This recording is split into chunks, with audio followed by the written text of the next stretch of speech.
Hello, friends, and welcome to the Doing What Matters podcast. I'm your host, Teresa McCloy. And I'm your co host, Erica Vinson, and we're thrilled you're listening in today as we dive into discussions about life, business, and all the things that truly matter. Here on the Doing What Matters podcast, we embrace a holistic approach to living, a way of life rooted in rest, not rush. It's about connecting to our real self, our real life, and our real work, remembering who God uniquely created us to be, and redefining success through a different lens. So, whether you're here to find inspiration, practical advice, or just a moment of connection, we're glad you're here. Before we dive into the conversation too far, want to mention that we have an exciting resource for you available online at thereallifeprocess.com/book resources. It's actually from Teresa's book on chapter 7, and it's a worksheet on rest, renew, and review. We'll mention it again at the end of the podcast, and you can grab it in the show notes as well, but you will not want to miss that companion resource for this episode. As we dive in to today's conversation, I want to talk about something that has been going on for me for the past 3 or 4 months. And to be really transparent, I've been in what I've been calling a summer slump. And I was sharing with Erica actually before we hit record, and she's actually been part of this conversation for a few weeks or so. I had a really transparent moment with our team 3 or 4 weeks ago on a team meeting of just feeling overwhelmed, for lack of a better description. Some of it has to do with something I talked about a few weeks ago before Erica joined the podcast. And that is that I am going on sabbatical at the end of the year for about 8 or 10 weeks.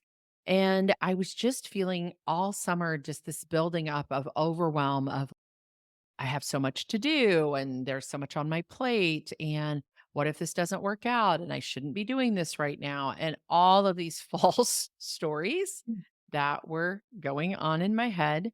I was telling myself this story too of I'm working too hard for not enough results. And some of that has to do with this year in the business that I have, we're doing a lot of foundational work on the back end, rebuilding websites as any business owner does. Sometimes you just have to stop and do a rebuild of technology.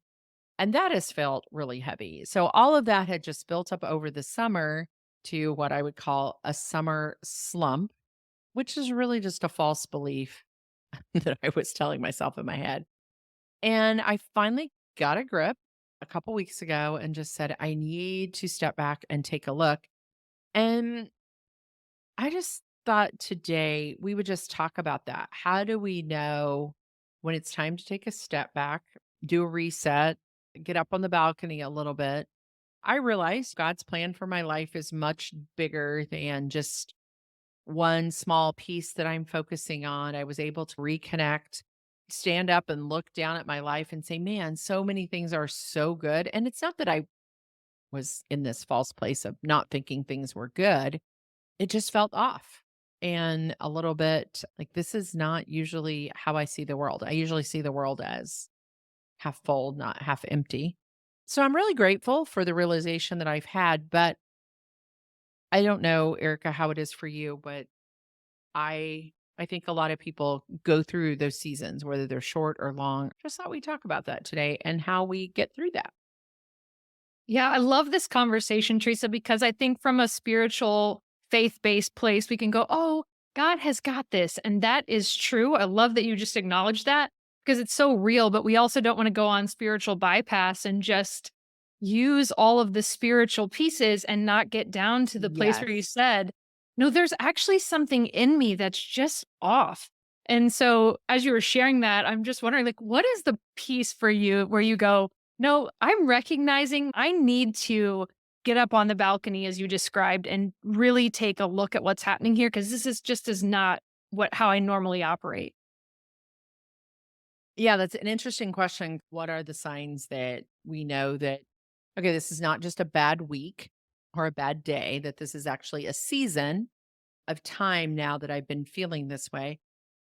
What's interesting, and I haven't shared this a lot on the podcast, I may have mentioned it a couple of times, but about a year ago, back in November, I really started working on my health and just found out that I had an autoimmune disease, Hashimoto, and Moto's. I think it actually has an S on the end of it. I'm not sure, but I don't even know how it's pronounced. It's so weird. But it's a thyroid condition. And so I really started working on my health. And from that perspective, I have been feeling so good all through the first 6 months of this year that it started to surprise me in June and July, just these last couple of months, because it wasn't physical. So that's interesting. When you ask that question, how did I know? It wasn't physical because I've really been physically feeling real good. So it was more in my head, which is unusual for me because I'm not a head person. It was more in my thoughts, which I think for me, if I had to name it, shows up as procrastination. We had this big project we've been working on behind the scenes. It was supposed to be done the end of June. I'll just be honest. And we're recording this middle of August. It's still not done. But the reason it wasn't done is because I have procrastinated doing my part. So I guess one of the things that I would notice is I start to procrastinate a lot on things that I normally wouldn't, and I make excuses for why they're not done. I think Yeah. that's one of the things I recognize is procrastination. Yeah, I resemble that remark Yeah. and that awareness a lot. And I think it's not just procrastination in one thing, it's patterns of procrastination. Mhm. Yeah. And that is really key for me to pay attention to when it's looking at what is a true slump, or a space where there's just something that's just off. That's interesting that you say that patterns of procrastination because that's really what was starting to show up. So I like to procrastinate on some things. I do. There's some things that I will think in my head, small things that I'll think, oh, you know what? That can wait till Friday or that can wait till Monday or whatever. It's on the to do list. We need to call, make a phone call or to set up an appointment or something like that. That's minor procrastination. What I was noticing this summer was major procrastination in both personal and professional. The procrastination that gets to the loss of energy, that I just don't want to do anything.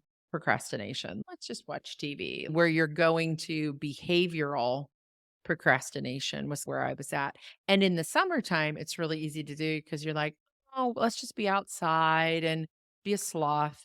Because I hear myself talk, Erica, you and I both live in the same harmony triad. We talk about the tool of the Enneagram a lot. So you said procrastination on multiple things that, and I was in my head, that's my 6. I'm a 3 on the Enneagram. And then when I just said that word sloth, that's that 9 piece of, I was becoming very low side of my Enneagram 9 piece, avoidance, didn't want to do conflict, all those things. I had a client just recently say to me about the 9 and specifically that word sloth, about how much resistance came up in that space. And then just asking the client to name that. And she said, it really for me is about being awake. And that's so much of what we're talking about because you can have resistance go, "Ugh, sloth, lazy. I'm not a lazy person, but can I get asleep about and not awake to what's actually happening all around me? And more importantly, in me, Mm. so that I'm actually staying engaged and I'm actually moving forward, even if it's small progress. One of the things I was noticing too was avoidance of some hard conversations I needed to have, some relational things. So I think procrastination, relationships, this just came to mind. And you and I both did this work together even a long time ago. And I just had this conversation last week with someone.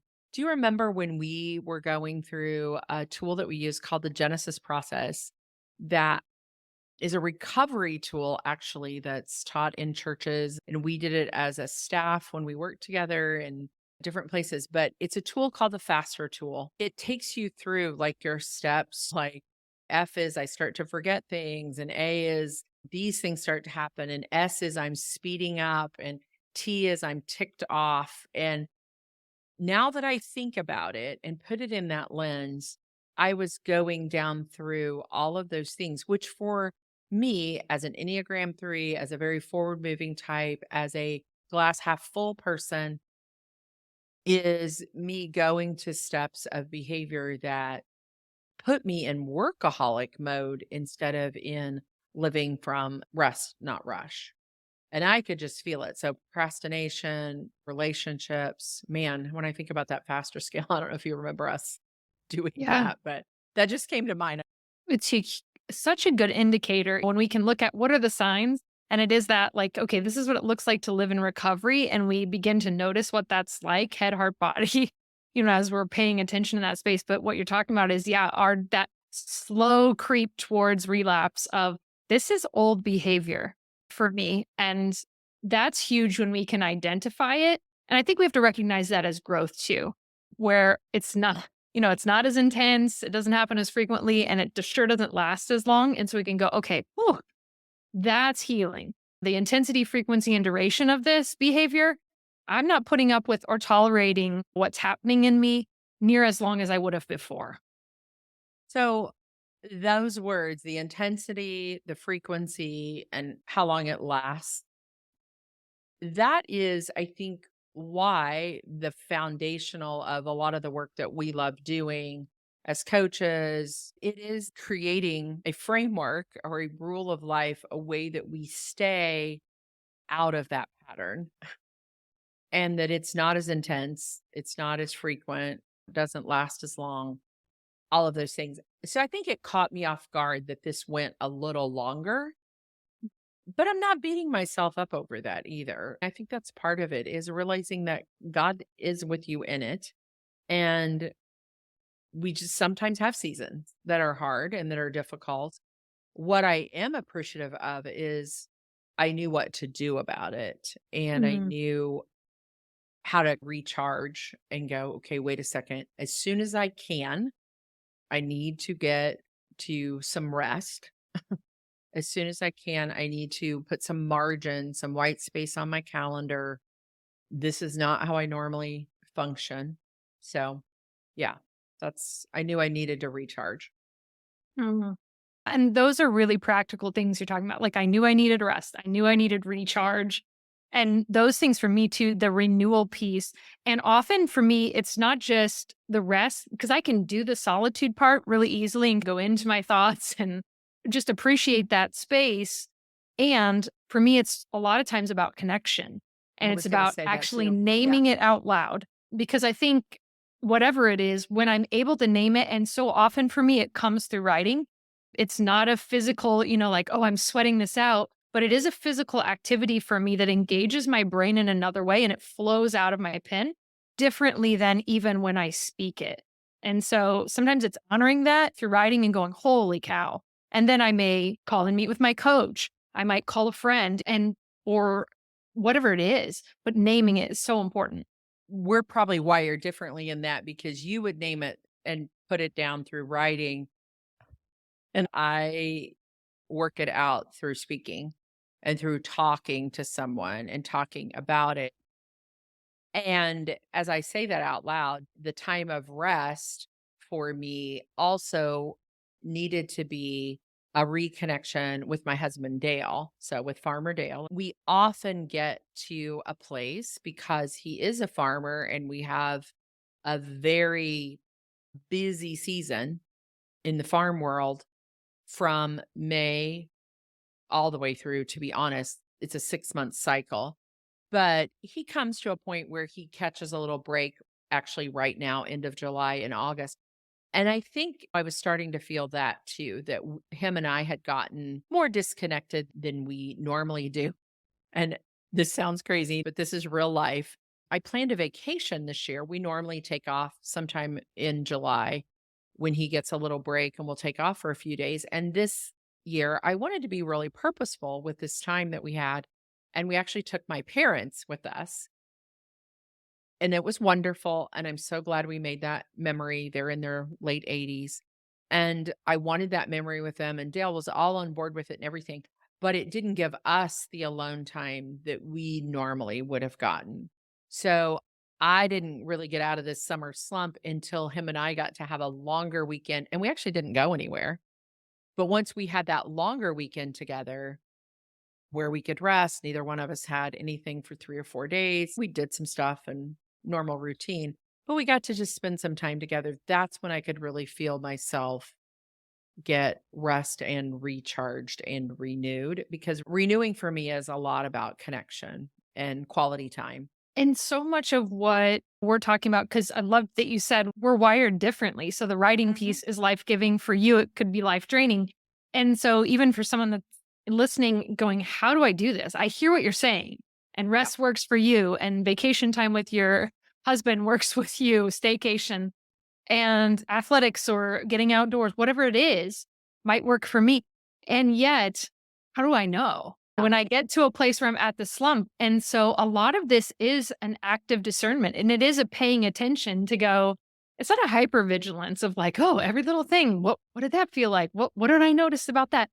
But it is to go, okay, God help me to be awake to what really sets my heart at rest? What delights my soul? What are the things that help me to recalibrate? And so some of that may be in going back and looking at your story, but how else do you feel like you've figured out what it is for you that gets you back to that central place? Because I think that's huge. Well, I think that's one of the reasons why I created the 4 components of the real life process, is because I like a system. I like a connection to a rule of life.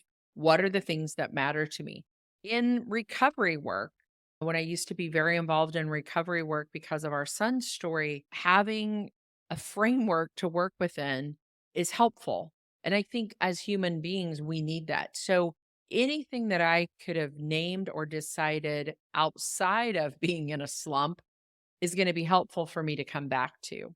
That is why, like we mentioned, the resource that we did at the beginning, that resource has a place to go. What is renewing for me?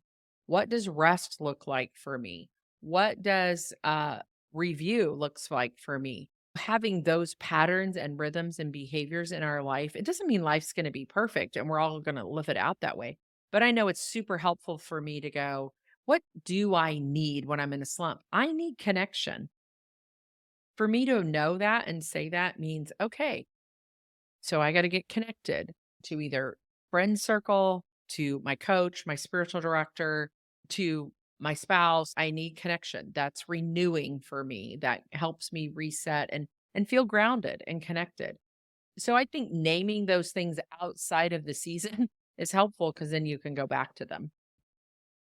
Well, it does give us a place to begin to go, okay, if I can look at rest is something that can recalibrate me, that can really change my perspective, my countenance, whatever it is, my energy level, then what does it look like for me to rest? Because I hear what other people say about rest.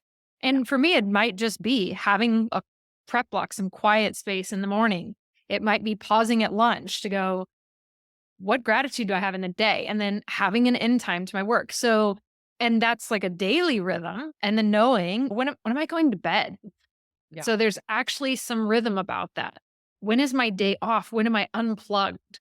We do not give ourselves permission. You go into a restaurant, how many people have their phone right on their table? And they've got I've thought someone about right that. there. I've thought Yeah. about that a And lot lately. I don't know. I read something, and it was several months ago. I read something about when you leave your phone on the table, even like if you're out to dinner on a date night, or, just with a friend at lunch or whatever, it's actually saying to the other person, you're important and I'm here with you, but I'm also inviting whoever's on my phone to the conversation as well. And if it beeps or if it goes off, I'm going to stop this and I'm going to pick up that. And I think about that so much more all the time. And yeah, that's a whole sidebar conversation. But you're right. It is being fully present wherever you're at. When you start to notice all those distractions, procrastination. Yeah, I don't think all summer I felt like I was fully present mhm. anywhere I was. Because when you're in procrastination mode too, that's always going on in the back of your head. I'm here, but I've got 5 other things I just procrastinated on that I should be doing. Yeah, those patterns all show up. They absolutely do. But I do think it gives us a great framework because It's not about going out and finding externally like, "Oh, here's a bunch more things I need to be doing." It's more like returning to the central place. Mm. It's like, how do you return to the well and Yeah. have one central place you come home, "Okay, how am I resting? How am I renewing? What does it look like for me to look at the end of a day and go, okay, what was life giving here? What was life draining?" Even if I ask those two simple questions in my review, it's a place to begin. It's not about crafting this grandiose, several page rule of life statement, but it's about just being able to start naming some of Yeah. those places. I think it is small steps. So part of my work in even my health journey has been to eat differently, trying to be gluten free, dairy free. So I don't do it perfectly every day. But if I've had a really bad 2 or 3 days, it's no, I'm throwing all of this out. This doesn't work. I do small things to get back to what you know. You don't need a Starbucks every day, but it's the small things, getting back to the small things. We talk about that in recovery work too, just doing the next right thing. Mhm. And so it is, what is the next thing? Yeah. Um, that is just that faithful, whether it's a phone call you have to return or something you have to go, "Hey, I'm sorry I procrastinated on this. Let me get back to you." I realized this summer that I am a visual person, and so I have to get kind of my brain dumped out and written down. I don't write like you write journaling, but I write like a list or something. And I have to get all of those procrastinated things somewhere and kind of categorized and organized so that I can start because so many times they're little things, like you just said, like make a phone call, do this, whatever. And last week, after I finally arose from the darkness, I just did a whole bunch of little things like that that had built up over the summer that were actually pretty a lot of them personal things. Needed to do this, needed to do that, needed to do this. And some of them took less than 10 minutes, but they were rattling in my brain instead of being written somewhere. And that helped for me as well, just to get it all brain dumped out. So, And it's the power of the mind map that we talk about as a tool also, because when it's all conceptual, the overwhelm of that, whether we are for a head sure. type or whether a body type, a heart type, whatever it is, when you can bring it down and actually look at it and go, okay, what's here? Hmm. What can go together? What needs to be let go of? So many times, I think clients, and for myself too, and go, huh, that's not as big a deal as I've been making. Yes. And sometimes it's a bigger deal. And I need to say, what am I not doing? What am I saying no to that I wasn't even allowing because I need more capacity here? And so that's part of that awareness too that comes when we can bring it more from the conceptual to the concrete of like, what is this? And I think that's why when writing it down makes it concrete for me. And I'm like, okay, all I need to do is do this and check the box. All that to say, we want to invite you, whether you're currently in a slump and you're like, ooh, that gives me some language to name it. That's what's happening for me. The invitation is recognize it and say, what do I want to do about that? And the tool that Erica mentioned earlier at the beginning of the podcast, again, just go to the reallifeprocess.com/book resources. We'll put the link in the show notes. If you say, okay, I want to identify what brings me rest, how I like to renew, and how I review on a regular basis. Because I think review is huge. Looking back, looking forward, all those things. We think that could be super helpful as you walk yourself out of any type of slump. Get back up on the balcony and look at those things. So the next time it comes, it can help you walk out of it, or next time it comes, you know what to go back to. I haven't been doing this that's very renewing for me. That's the action that we would invite you to take this week. Yeah, I think those R's are really just great takeaways in being able to recognize and reset, as you said, just recharge with some rest and re engage with the things you're passionate about that are renewing for you. And we're excited to give you a little framework for that if it's new. And if you're recalibrating the practice, just invite you to go, hey, what am I noticing as I pay attention to these things really intentionally? Yeah. So remember that every ordinary day has an extraordinary moment. You just have to look for them. We'll be back next week with more from the Doing What Matters podcast. We'll see you then. Have a great week.